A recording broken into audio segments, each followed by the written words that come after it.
Hello दोस्तों, तो स्वागत है आपका हमारे online study channel point study point पर। तो दोस्तों, हमने लैब असिस्टेंट के लिए बायोलॉजी के टॉप 25 अति महत्वपूर्ण प्रश्नों की सीरीज शुरू की थी, जिसके हमने 12 पार्ट पढ़ लिए थे। आज हम 13वां पार्ट पढ़ेंगे, तो वीडियो को आप जरा भी स्किप ना करें, क्योंकि वीडियो आपके लिए बहुत ही हेल्पफुल होने वाला है। तो चलो वीडियो को शुरू करते हैं। तो आपका पहला सवाल है कि मनोविश्लेषण पद्धति के प्रतिपादक कौन थे। तो आपको याद रखना है, यह थे फ्रॉयड। तो दोस्तों, आपको 25% दिए जाएंगे, जिसमें से आपने कितने परसेंट सही किए हैं वो हमें जल्दी से जल्दी कमेंट करके जरूर बताइए। इसलिए मैं परसेंट बढ़ूँ उससे पहले आप उत्तर तैयार रखिए, जिससे कि आपकी प्रिपरेशन होती रहेगी। तो अगला प्रश्न देखते हैं। तो आपका अगला सवाल है कि अष्टांग योग का प्रतिपादन किसने किया था। तो आपका उत्तर होगा महर्षि पतंजलि ने। अगला सवाल है कि LSD के प्रवर्तक कौन थे। तो आपका उत्तर होगा हॉफमैन। अगला सवाल है कि अष्टांग योग का प्रतिपादन किसने किया था। तो आपको याद रखना है, यह किया था महर्षि पतंजलि ने। अगला सवाल है कि किस प्रकार के शराब के पीने से रोगी की मृत्यु हो जाती है। तो आपका उत्तर होगा मिथाइल अल्कोहल। अगला सवाल है कि अपनी महानता के बारे में झूठा विश्वास है। तो आपको याद रखना है, यह है पैरानोया को। अगला सवाल है कि किस मनोरोग को पागल की संज्ञा दी जाती है। तो आपका उत्तर होगा साइकोसिस। अगला सवाल है कि जिन बच्चों को सूर्य का प्रकाश नहीं मिलता वह रोगी होते हैं। तो आपको याद रखना है रिकेटस के। अगला सवाल है कि इटाई रोग शरीर के किस तत्व की अधिकता से होते हैं। तो आपका उत्तर होगा कैडमियम की अधिकता से। अगला सवाल है कि जयपुरी स्पेयर का आविष्कार किसने किया था।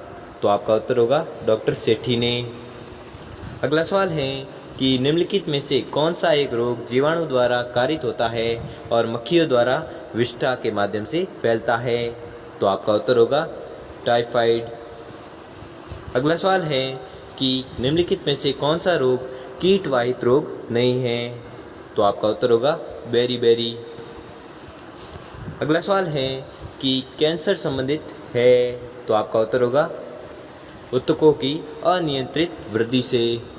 अगला सवाल है कि आधुनिक चर्म शोधन उद्योगों में ऐसी कौन सी भारी धातु पाई जाती है जो विषैली होती है। तो आपको याद रखना है, वह है क्रोमियम। अगला सवाल है कि स्ट्रोंशियम लवण के द्वारा बुनसेन ज्वाला को कौन सा रंग प्रदान किया जाता है। तो आपका उत्तर होगा किरमिजी लाल। अगला सवाल है कि ताम्र की डिस्क में एक छेद है, यदि डिस्क को गर्म किया जाए तो छेद का आकार घटता है। अगला सवाल है कि विषाणु में क्या होता है।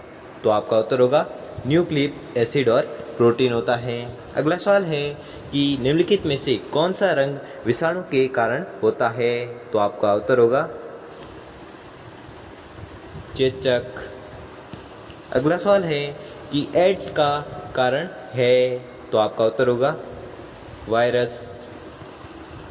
अगला सवाल है कि HIV संबंधित है। तो आपका उत्तर होगा एड्स से। अगला सवाल है कि एड्स फैलता है। तो आपका उत्तर होगा शारीरिक संपर्क से। अगला सवाल है कि हाइड्रा की स्रावी कोशिकाओं में कौन सा सहजीवी शैवाल मिलता है। तो आपका उत्तर होगा यूक्लोरेला। अगला सवाल है कि कुत्ते के काटने से जिस विष्णु के द्वारा घात रोग उत्पन्न होता है वह कहलाता है। तो वह क्या कहलाता है, हाइड्रोफोबिया। अगला सवाल है कि डबल रोटी के निर्माण में किस कवक का प्रयोग किया जाता है। तो आपका उत्तर होगा सैक्रोमाइसेस। अगला सवाल है कि अफ्लाटॉक्सिन है। तो आपको याद रखना है, यह है कवक द्वारा उत्पन्न विष। तो दोस्तों, आपको 25% दिए गए थे, जिसमें से आपने कितने परसेंट सही किए हैं वो हमें जल्दी से जल्दी कमेंट करके ज़रूर बताएं। और अगर आपको वीडियो अच्छा लगा, आपके लिए थोड़ा सा भी हेल्पफुल साबित हुआ हो, तो वीडियो को लाइक और चैनल को सब्सक्राइब कर लीजिए। धन्यवाद।